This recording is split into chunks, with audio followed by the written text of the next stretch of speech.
Because remember what Mustafa Kemal did? He banned the Arabic letters, the Persian script.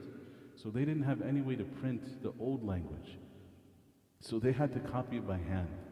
He wrote, with the old script, Sayyid Nursi rahimahullah.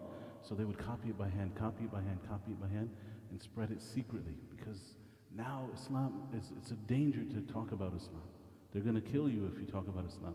The women can't wear hijab. There was a time in Turkey, if you wore anything like Islamic, you would be arrested right away. Even now, there's still some reluctance if they see a Muslim like wearing Islamic clothes. The hijab, they just allowed it recently, a few years ago, subhanAllah. So it was like a threat to their order, even though all he's doing in the tafsir is talking about Iman. His book is called Rasail and the Messages of Light. His reflections on the butterfly, on the flower, on the tree, on the star. What kind of threat is that?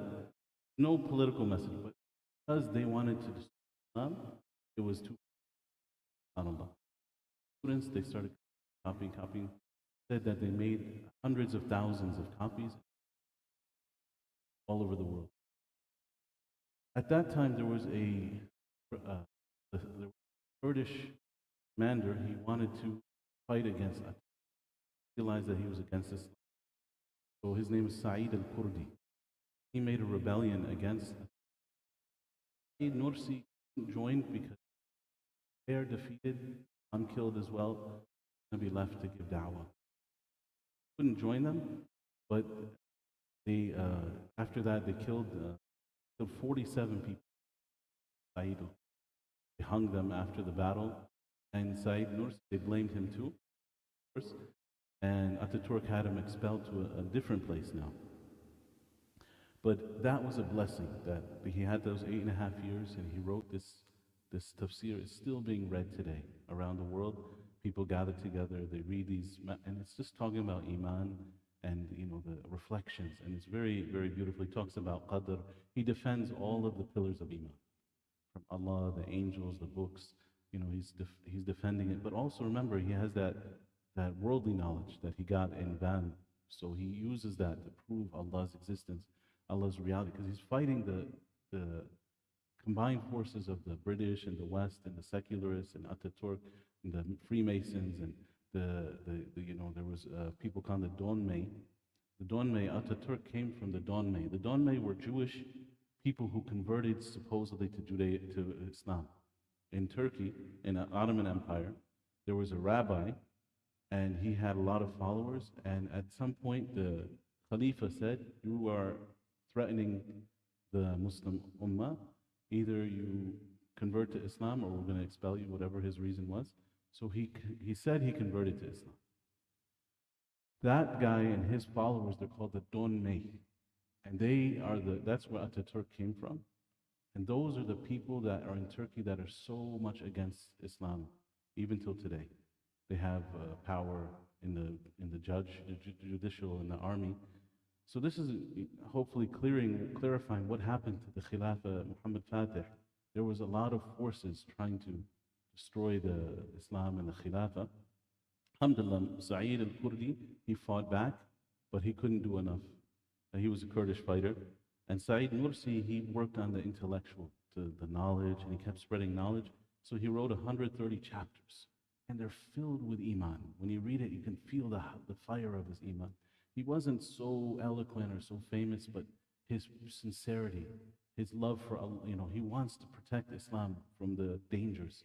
You can feel it when you read it. He's talking about like reflecting on the bee, the flower, how these are the creations of Allah. It cannot be an accident. It cannot be, and he's fighting back against all the atheism, subhanAllah.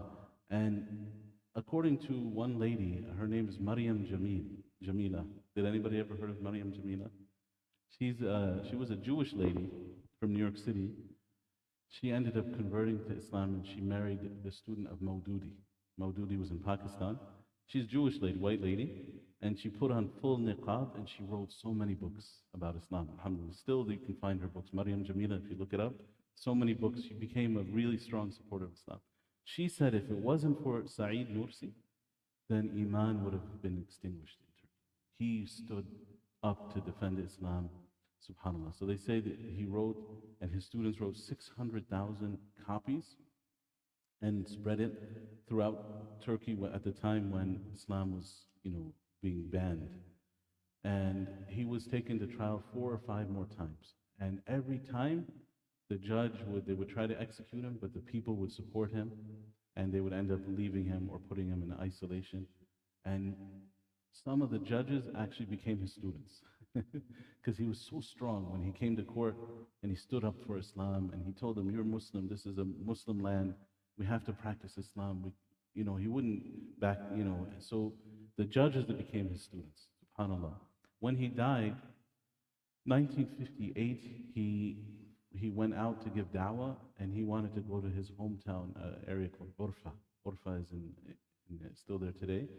And he went to a hotel and he became ill, he became sick. And the governor, he didn't want him to be in town. He said, "Go out to the countryside." And even the hotel owner said, "No, he's sick, leave him alone, he has a fever." They had to fight with the governor. And the governor said, "No, he has to get out of this town. He's too influential. He's going to make the people follow Islam." Then Allah subhanahu wa ta'ala took his soul after 2 days. And even after he died, because he was so popular, the governor told Said Nursi's brother, "Take his body out from the city. Too many people are going to come to his janazah. Too many people love him." So even after he died, he was still influencing the people. The brother had to take him out from Urfa, and nobody knows where he's buried. And when he passed away in 1960, they said he had 1 million students. 1 million students. Imagine, subhanAllah. It's a huge number. And even Adnan Menendez, who was the Democrat Party, he was trying to bring Islam back. As soon as Said Nursi died, the army arrested Adnan Menendez and they hung him. So subhanAllah, he was like the force, the voice behind the Islamic movement in Kurdistan and Turkey. May Allah have mercy upon him. He was a simple man. SubhanAllah, he grew up in a shepherd, even though he had a noble family. And one last thing is, when he was arrested, it's so very amazing that his students would always go with him to the jail. One time they arrested him, and 126 students, they went with him to the jail. And they used to beat the students. They used to fight. This is what happened in Turkey, in a Muslim country, in the land of Khilafah. Can you imagine? Land of Khilafah, land of Muhammad Fatih. If you talk about Islam, you're whipped and beaten. And alhamdulillah, if it wasn't for these great heroes who made Islam into reality, where would we be today, subhanAllah? So his students, they still practice Islam today, alhamdulillah. And he gave his life for Allah. He lived a good 85 years, mashallah. And he never got married. And one interesting thing, they said, "Why didn't you get married? 85 years. He said, "If I get married, then the government may force my wife to take off her hijab. The government is going to use my family against me, so I can't speak the truth." How many imams, they want to speak the truth, but they're scared for their wife and their kids. So he said, "I'm going to devote myself to knowledge. They can only hurt me."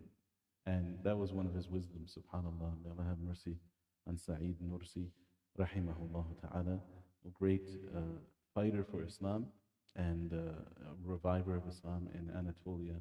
Kurdish man, may Allah have mercy on him, give him Jannat al-Firdaus. May Allah bless us to follow in their footsteps.